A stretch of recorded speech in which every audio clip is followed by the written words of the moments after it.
Alright, Shalom family, I got an announcement to make.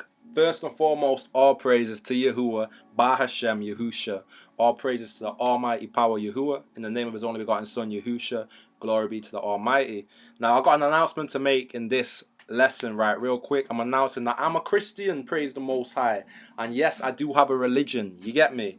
This is my religion that I'm going to let you know about right now. And I'm going to show you guys why I'm a Christian and why if you guys are true followers of the Mashiach, you should also identify as Christians. Now, it might seem a bit weird that I have to even say that to some people, but the fact is, in the Israelite community, the word Christian is seen as a stigma. There's a whole stigma around the word Christian. We say we're not Christians, we're Israelites. We say we don't follow a religion. This is our heritage. This is our culture. You get me? But is that understanding of this not being a religion, is that understanding of us not being Christians, is that really an understanding that's based in the scripture? Because Israelite camps will always say, this ain't Christianity, we ain't religious, religions are man-made. We're going to come with all of that business, yeah? And there's some truth in that, but at the same time, it's not all the way truth. Because in actuality, yeah, the Bible does promote religion. The Bible does promote Christianity. And it's always been about religion in the scripture. So I'm going to prove that right now by going into these scriptures, which distinctly talk about the Israelites subscribing to a religion. So let's get that understanding, family. So praise the Most High. Without further ado, as you can see before me, we've got the precepts. So we're about to dive in. First Maccabees chapter 1 verse 41 going down to verse 43. It reads, "Moreover, King Antiochus wrote to his whole kingdom that all shall be one people." So there's a heathen king, right? A Greek king in the time of the Maccabean revolt, right? And what's going on is he's saying that all the people that are under his dominion that he's conquered and subdued, he wants them to all be one people. He wants them to all be unified. Let's get the understanding of what this king really is trying to implement. What is King Antiochus trying to really force upon the people that are his subjects? Verse 42, "And everyone should leave his laws." So all the heathen agreed according to the commandment of the king. So what he was saying is, look, you guys, everyone leave your traditions, leave your commandments and your laws, and you better start following the commandment of the king. Follow my laws, follow my commandment, follow the politicians, follow the government, and that will be your God. He's basically putting himself as a God and telling everyone else to forsake their gods. Okay. So check this out, verse 43 says, "Yea, many also of the Israelites consented to his religion, and sacrificed unto idols, and profaned the Sabbath." So what Antiochus is it showing you in verse 43? He was really establishing a religion, and the religion was to sacrifice to his idols, and to cast away your God. Okay, so right now we get the understanding from this verse that religion is something that is actually spiritual, right? It's something to do with worship, and in this case it's worship to idols. So you can see this heathen man-made religion right here, yeah, this was not of the Most High. But let's see what other religions are explored in this same book in the next chapter. First Maccabees chapter 2 verse 19. Pay attention, fam.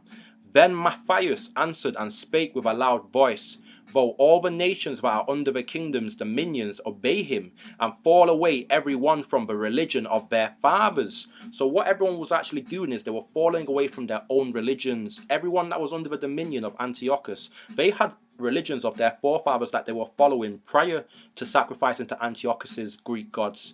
But now Matthias is bearing witness and saying that even though these heathens are going to leave their religions and consent to, Antiochus's religion, he goes on to say, "And give consent to his commandments, yet will I and my sons and my brethren walk in the covenant of our fathers." So the Israelites knew that we don't follow other people's religions, we walk in the covenant of our forefathers, right?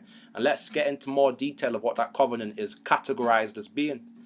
Verse 21, "Elohim forbid that we should forsake the law and the ordinances. We will not hearken to the king's words to go from our religion." This is Matthias, the Israelite, speaking, saying that he has a religion, right? "We will not hearken to the king's words to go from our religion, either on the right hand or the left." So he was steadfast in his religion, unlike the heathens who were flimsy and they left their religion for Antiochus's religion. But we Israelites under Matthias, them Israelites there, they was true to the religion of the Most High. Let's get more understanding though. 2 Maccabees 8 verse 1. Then Judas Maccabeus. Let's see if Judas Maccabeus is a religious man. Because we like to look up to Judas Maccabeus. Because you don't know, man was a righteous guy. So let's see what Judas Maccabeus was. Then Judas Maccabeus and they that were with him went privily into the towns and called their kinsfolk together and took unto them all such as continued in the Jews' religion and assembled about 6,000 men. So Judas Maccabeus was running with 6,000 religious men. And what religion was they subscribing to? The Jews' religion. So we had our own religion and we still do to this day. And we need to embrace that. So let's understand what this means, right? Because as we could see before, Matthias was saying that we're not going to go from our religion. And what was our religion? Our religion was to walk in the covenant of our fathers. Our religion was to not forsake the law and ordinances of the Most High. So the religion of the Jews is to keep the commandments. So us keeping the commandments, yes, it's our heritage, yes, it's our culture, but yes, it is also our religion. So it's a foolish thing to try and disassociate what we do from religion, because anyone who's got knowledge, if a Christian comes up to you and says, oh, what religion do you follow? And you say, I don't follow a religion. Well, they could bring out some of these verses and cut your head off. So you better be ready for this. We are religious, man. Don't get it twisted. Let's see if Paul was religious. Galatians chapter 1 verse 13. For ye have heard of my conversion in past in the Jews' religion, how that beyond measure I persecuted the church of Elohim and wasted it. So Paul was just saying that you've seen my conversation in the Jews' religion. So conversation means his manner and his conduct. So he's letting you know that in his previous manner and conduct of following the Jews' religion, he was following to persecute the church. And that's how he was zealous for that religion at the time. And let's get an understanding of what this Jews' religion is that Paul is talking about. So let's just go to the blue letter real quick, yeah? And let's go into I believe it's the Greek word for religion there. So let's get that. Let's get that. Blue letter, please. Don't ramp with me. Blue letter. This laptop is a little bit slow. Salakia for the time. Hurry up, hurry up, hurry up. Alright, there we are. Galatians 1. Alright, family, pay attention to this, right? Come on, we're trying to make a quick cold cut video, man. We need to get quick, man. Internet work with me and the Most High. Praise the Most High. Alright, let's get it. So he says Jews' religion here, but what does that translate as? Oh my gosh, Judaismos. Judaismos. Wait, what's that? What's the Jews' religion? Come on. What are you saying? Strong's G 2454. Judaismos. Oh, right. Does that not sound familiar to you guys? Let's see what that actually is. What? Judaism. So what? Paul was in Judaism. So the Jews' religion is literally Judaism. And we see that word comes up again here in Galatians 1 and 14. He says, I'm profited in Judaism. So Paul was a Jew in Judaism. So yes, we are Jews, as we are Jews through heritage and lineage, because we literally do come from certain tribes, such as the tribe of Judah, tribe of Benjamin. But there's also a religion that comes with that, right? Which isn't restricted to the ethnicity. Because the religion of Judaism can be practiced by non-Israelites. We even see that in today's world, even though these so-called Jewish people that so-called subscribe to Judaism, they actually contradict the faith by following a pagan book of the Talmud. But check it out, right? Galatians 1 and 14. I'm profited in the Jews' religion above many my equals in my own nation, being more exceedingly zealous of the traditions of my fathers. So our religion, right, Judaism, was based upon the traditions of our forefathers, you get me? So right there we can see that our religion is based upon keeping these laws. And just to prove that our religion of Judaism is not exclusive to Israelites, okay? Because non-Israelites can convert and become quote-unquote Jews through religion, but not Jews through heritage. Check this out. Esther chapter 8:17. And in every province and in every city, whithersoever the king's commandment and his decree came, the Jews had joy and gladness, a feast and a good day, and many of the people of the land became Jews. Wait, what? Many of the people of the land? You see, telling me heathens. Okay. under Xerxes were becoming Jews, for the fear of the Jews fell upon them. So that's showing that there's the actual, blood lineage, ethnic Jews, and then these here are those that are converting and becoming Jews. And let's see what that conversion was. They were converting into becoming Jews. Let's see what kind of Jews. What is that word that is used there for that?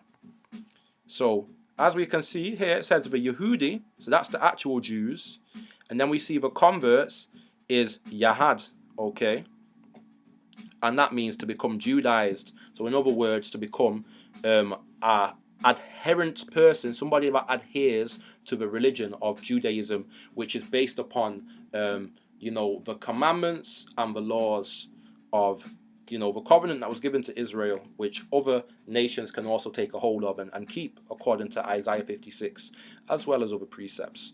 All right, praise the Most High. So let's get back into this religion business.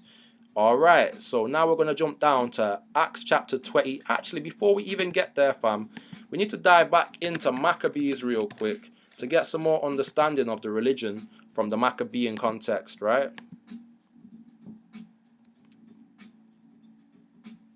So is it second Maccabees that I need to be in right now? Bear with me, family. I believe it might be first Maccabees 14.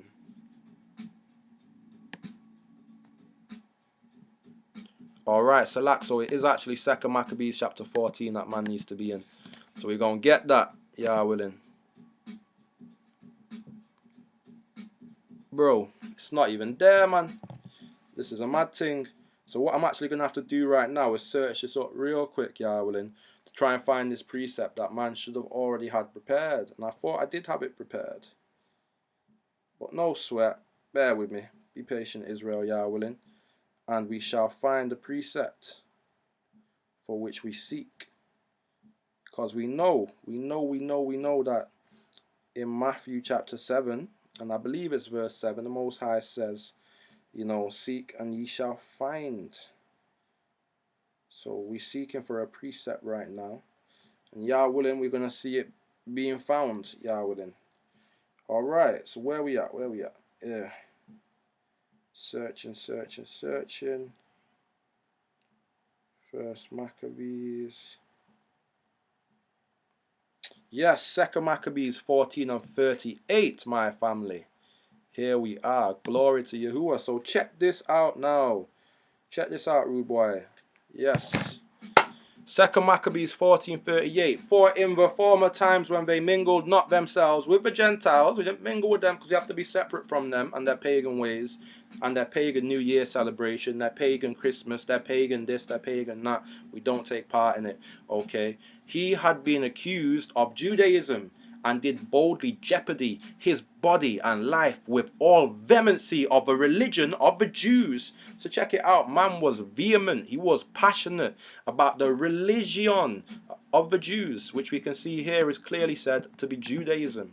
Okay, and who was doing this? It says, verse 37, get some context, just see who this brother is that the Most High is talking about. Now was there accused unto Nicanor one Razis, one of the elders of Jerusalem, a lover of his countrymen, a man of very good report, who has his kindness, was called the father of the Jews. So this man was big in Israel because he was there loving off his people and loving the laws and being a wise elder, and a good example to our people, because he was practicing Judaism boldly to the point where it was even risking his life. But he was still passionate in the religion of the Jews. So praise the Most High. Yeah, we've covered that. We do have a religion, a Jew religion, right? So, I'll get one more verse on that, and then we're going to get into it a little bit more and show how, we got some Christianity. But, there's bare religious verses, so, I've got to go through them still. Like Acts chapter 26, verse 5. Another one to prove we got religion. This is Paul speaking. Which knew me from the beginning, if they would testify that after the most straightest sect of our religion I lived a Pharisee. So Paul was saying that in the most strictest denomination of the Israelites' religion, Paul was a Pharisee. So a Pharisee, according to Paul, was considered the most strict denomination of the Israelite religion. So obviously, our religion in totality is keeping the Most High's commandments. However, we then have little offshoots of keeping the Most High's commandments. We had the Sadducees, who I believe they believed in keeping the commandments. However, they didn't believe in the resurrection. So their denomination, they had certain different understandings on different verses. And then the most strict sect or denomination of our religion was the Pharisees, which Paul adhered to. So Paul confessed he was a religious man. Do you? All right, Colossians chapter 2 and 18. So what we can see here now is the Strong's word, right? Strong's number G 2356. You can see it coupled right next to that word worshipping, right? And then we can see it in James. So in worshipping in Colossians 2 and 18, it's that word is rendered worshipping, that Strong's number. However, in the book of James chapter 126, it's seen as religion. So it's showing that religion is just means worship. And worship literally means to bow down. I believe it's the Hebrew word shakar. Okay, and that word basically means to bow down, to reverence. So whoever we reverence, being the Most High, is who we bow down to and submit, and we serve him as his servants. That is who we have our religion to, because religion just shows that you submit, okay, and that you reverence. So our religion, our worship, is to the Most High. Other nations worship idols, devils, but we worship the one that made the heavens and the earth, as Jonah tells us in 1, Jonah 1 and 9. So let me get through this. Colossians 2 and 18. Let no man beguile you of your reward in a voluntary humility and worshipping of angels, intruding into those things which he have not seen, vainly puffed up by his fleshly mind. James 1 and 26. If any man among you seem to be religious, and bridleth not his tongue, but deceiveth his own heart, this man's religion is in vain. So some people might seem to be worshippers of the Most High, might seem to be religious, but they don't hold their tongue from speaking foolishness. Okay, their religion is vain. And now James is even telling us about pure religion, showing that we're meant to have pure religion before the Most High. Let's see what pure religion is. Pure religion and undefiled before Elohim and the Father is this: to visit the fatherless and widows in their affliction, and to keep himself unspotted from the world. So unspotted from the world would be to not be affected by the lust of the world's sin.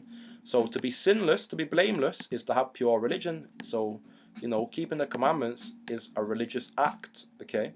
So, yeah, we've covered a lot of that, and now we're going to get into how we get this whole understanding of how our religion is now Christianity. So, let's get it. So, what people are going to do, camps will always undermine this verse because it tells you that in Acts 11 and 26, the apostles were first called, disciples were first called Christians at Antioch. So, they say, Christian is a term that the other nations put on us. But I don't see where it says it was the other nations that put that term on us there. Sorry, I can't see it. It doesn't say the Gentiles called them Christians. It doesn't say that. And let's see if the Israelites embraced this, name as Christians, and let's understand what Christian represents. So Acts chapter 11 and 26, and then let's discern whether or not you are a Christian, because I concede that I am a Christian, okay? Praise the Most High in its truest sense and truest form, Yah willing. You get me? Acts chapter 11 verse 26. And when he had found him, he brought him unto Antioch, and it came to pass that a whole year they assembled together with the church and taught much people, and the disciples were called Christians first in Antioch. So the disciples of Christ, students of Christ, if you're a student of Christ, if you learn from the word, the first time, that students of Christ were called Christians was in Antioch, right? Now, when we get into Acts 26 and 28, Paul is speaking to a king called Agrippa, who's a Gentile, and from Paul preaching Christ to this heathen king, let's see what the heathen king, has been taught by Paul, and what the heathen king is almost, succumbing to. So let's get it. Acts chapter 26 and verse 28. Then Agrippa said unto Paul, almost thou persuadest me to be a Christian. So he's like, yo, Paul, with what you're saying, you've almost got me, bro. I'm almost wanting to be a Christian. So let's see if Paul's like, nah, bro, what you talking about? Christian? I ain't no damn Christian. I'm an Israelite. Don't call me no damn Christian. Let's see what Paul says. And Paul said, I would to Elohim that not only thou, but also all that hear me this day were both almost and altogether such as I am, except these bonds. So look at all the theatrics, because it's a big reveal, because check it out clearly right here. Paul is saying that I want you to be like I am. So he's confirming, he's like, yes, I want you to be a Christian. And not you only. I want everyone that's here today to be a Christian as well, like me. So Paul is basically saying that he's a Christian, but he says, you know, I want you to be Christians like me, except for these chains on me right now. All right. So now check this out, right? Let's see if now we've got one witness of Paul subscribing to the religion of Christianity, right? And embracing it and saying that he wants others to become Christians as well. So now let's see what if Peter subscribes to Christianity. Okay, and you know what? When we was getting to that word religion before, right, I didn't even get into this, but the word religion, as we could see, in Acts 26, James, and Colossians, which is worship there, is actually this Greek word here. This is the word for religion in the Greek. Strong's G 2356. Thraskaya. Thraskaya. So the word is Thraskaya, so we're Thraskaios, I guess. Okay? And it means worship, religious worship, right? So it's basically to be devoted, to be dedicated to the Most High in your actions, and we do that through keeping the commandments, and that's how we're religious, right? So check this out, yeah? So now we're going to get into this. 1 Peter 4:16, it reads, "Yet if any man suffer as a Christian, let him not be ashamed." Wait, why is Paul saying, let him not be ashamed? He said, let him not be ashamed if he suffers as a Christian. That sounds similar to, you know, Romans 1:16, where it says, I'm not ashamed of the gospel of Christ, because it's, you know, the power of salvation to the Jew first and then to the Greek, paraphrasing the verse. So yeah, the gospel, if you follow an adherent to the gospel of Christ, the good news of Christ, you know, and you suffer as a Christian, because we're going to understand why you have to suffer as a Christian. It says, don't be ashamed, but let him glorify Elohim on this behalf. So it's saying that if you're a Christian, you're somebody that glorifies the Most High. So it's not a shameful thing to be a Christian. Paul's saying, don't be ashamed of being a Christian. So why do we see so many Israelites condemning that term, condemning being associated as Christians? Okay, yes, there's many sects of Christianity today, and most sects give Christianity as a whole a bad name, and it makes the whole world misconceive what Christianity truly is. But we're here today to show the true light, shine the true light, and show the world what it means to be a Christian, so that they can fall in line. Okay, so if any man suffer as a Christian, let him not be ashamed, but let him glorify Elohim on this behalf. Wherefore, let them that suffer according to the will of Elohim, so we jump down to verse 19, commit the keeping of their souls to him in well-doing as unto a faithful creator. So this is what Christians are meant to do. They suffer according to the Most High's will. Psalm 40 verse 8, suffer according to keeping the commandments, because the laws are the Most High's will. And we suffer for keeping them. Family looks at you all crazy. People on the street think you're crazy. And you suffer in the flesh because you deprive your flesh of the things your flesh lusts after when you're a Christian. And when you're denying the flesh and walking in the Spirit. Okay, and we're doing this because we're committing our souls to our Creator through being a Christian. So a Christian is one that submits his soul to his Creator through suffering according to the Most High's laws. So if you suffer according to the Most High's laws, if you commit your soul to the Creator, okay, and you follow Christ, right, okay, and you believe in Christ, and you're a Christian. Because what does that word Christian mean? Okay, when we get that word Christian, yeah, in the Greek, let's see what that word is actually telling us. What information can we discern from this word? So yes, laptop wants to be nice and quick now. Praise the Most High. So it's Christianos, okay, Christianos, and the root word here is actually Christ. Strong's G 5546. Christianos. Christianos. You see it right there. What does it mean? Follower of Christ. So are you a follower of Christ, brother or sister? Do you follow the Anointed? Do you follow the Messiah, the Mashiach? Then you're a Christian. Okay, get over yourself. You're a Christian, and don't be ashamed of it, because the root word's literally there, Christ. All right, we've all seen it now. It can't be unseen. All right, 1 Peter chapter 2 verse 19. All right, let's understand why we have to suffer as a Christian. In the same epistle, for this is thankworthy if a man for conscience towards Elohim endure grief suffering wrongfully. So it's praiseworthy if you can suffer wrongfully for the Most High, because you consciously believe in the Most High. Okay. Verse 20, for what glory is it when ye are buffeted for your faults? Ye shall take it patiently. But if when ye do well and suffer for it, ye take it patiently, this is acceptable with Elohim. So this is how you suffer as a Christian. Okay. Verse 21, for even hereunto were ye called. We were called to what? To suffer as a Christian. Christianos. Okay, so yes, you are a Christian. Okay, so you can always tell someone, just you don't want to, like, sometimes people, like, you say I'm an Israelite this, and then they're probing questions, and you're like, there's no point telling you really, because you don't really care. So I'll just say I'm a Christian, because if you say I'm an Israelite, they're gonna be like, oh, what's that? And a lot of people, they don't even care, so there's no point going into it with them. So you can just say I'm a Christian, just for simplicity's sake. I follow Christ, and I actually keep his laws, unlike so-called other Christians. So it reads, for even hereunto were ye called, because Christ also suffered for us, leaving us an example that ye should follow his steps. So we are Christians because we follow Christ. And what steps do we follow of Christ? His steps of suffering for righteousness' sake.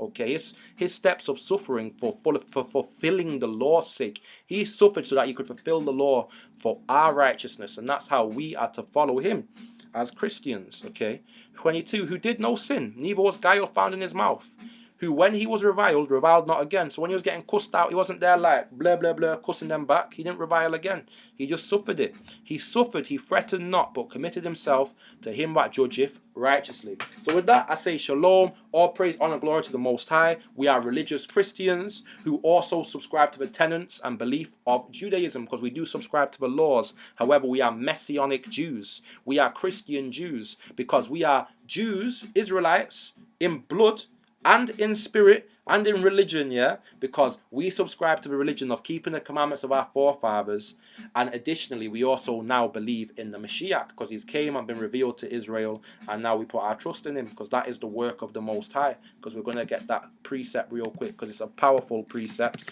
in John chapter 6 verse 30. And with that, I'm going to say shalom, and be sure to drop a comment on what you think about this lesson, family. And drop a like, share it around, and subscribe, man, because Yah willing, there'll be more coming out, and it's an important lesson to get around to peeps, because a lot of people don't know this. They don't know we're religious. So here's the work of God. John 6 and 30. They said therefore unto him, what sign showest thou then, that we may see and believe? What doest thou work? Oh gosh, that's not even the right verse, family. Salakia, it must be verse 31. Where is the verse? Here we go. Here is verse 29. Salakia. Yahusha answered and said unto them, this is the work of Elohim, that ye believe on him whom he hath sent. So that's what the Most High requires of you, to believe on him who he sent, which is Yahusha. So he requires you to be a Christian, right? To suffer for the one that he sent. Alright, so praise the Most High. Yah bless. Shalom. Stay strong in the spirit.